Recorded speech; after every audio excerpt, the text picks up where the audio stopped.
Hello, I'm Giles Darling and I write novels, plays and non-fiction books. In this video I talk about anywhere, anytime stories, their advantages, their disadvantages, when to use them or not to use them, and how they can help your novel, script or screenplay reach a wider international audience.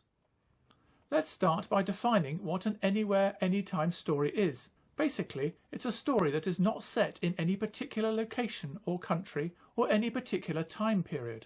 When someone reads this type of story, they typically make assumptions about when and where it is set. Initially, they might assume that it's set in the present day and that it takes place in the same country as where the reader lives. If it becomes evident to the reader that this is not the case, they will change their assumptions. For example, if the novel seems old-fashioned, the reader will often check inside the front cover to see what year it was published. They can then assume that this is when the story is set. Alternatively, if the characters or the situations in the novel seem foreign or out of place, the reader may look for the publisher's address or clues in the author's details in order to determine which country the story is set in.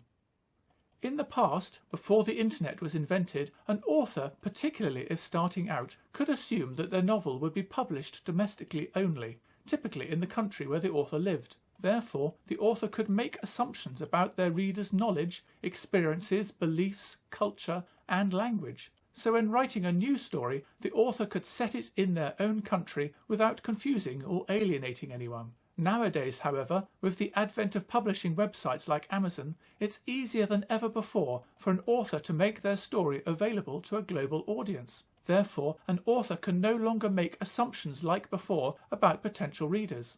Now, not only will readers have different cultures, experiences and histories, but words even within the same language can have different meanings in different countries. If a new novel, TV show, film or movie appears unfamiliar or lacks relevance to a potential audience, this can put them off from engaging with it. Setting a story in a particular time period or location can negatively impact on familiarity and relevance. For example, if I write a novel explicitly set in the United Kingdom because that's where I live, this could put off some readers who are based in other countries. Similarly, stating within my novel that it's set in 2022, because that's when I'm recording this video, could put off people who discover my novel for the first time 5 or 10 years from now. By not stating when and where the story is set, you can leave it to the audience's imagination. You can let them assume it's set where and when they live. Therefore, it will seem more relevant and familiar to them, and they will be more likely to want to read it or to watch it. Of course, this process doesn't apply to all types of story, and there are traps to avoid when creating an anywhere, anytime story. I discuss these in more detail in the rest of this video and a follow-up video.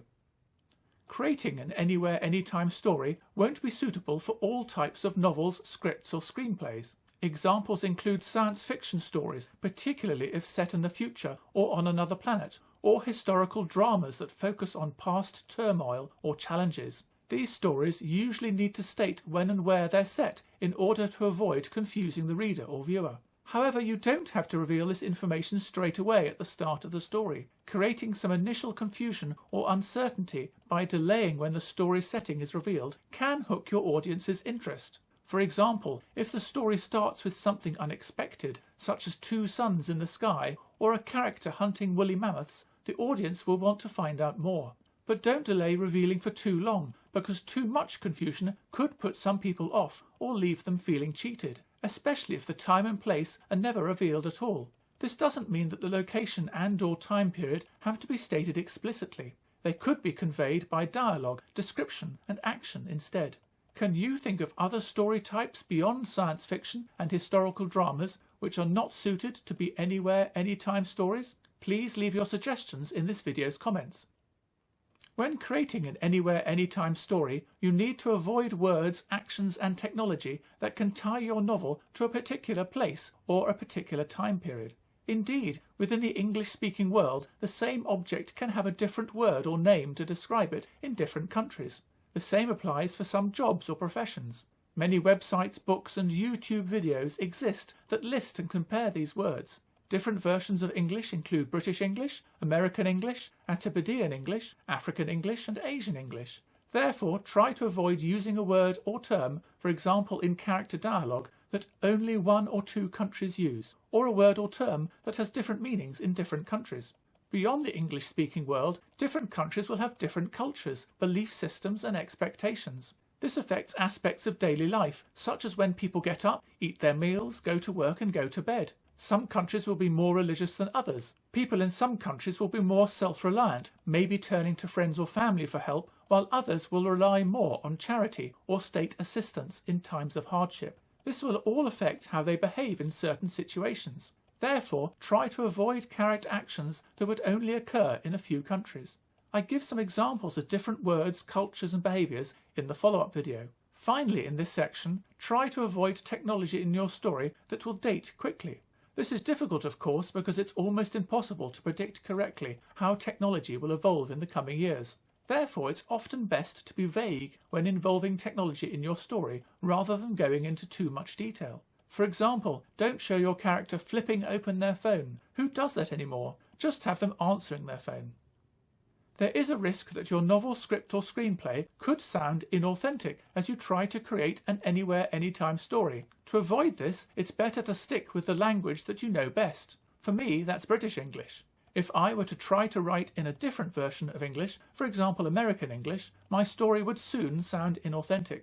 It's also important to maintain consistency with the vocabulary that you use. For example, I would always use the British English word lift instead of the American English word elevator.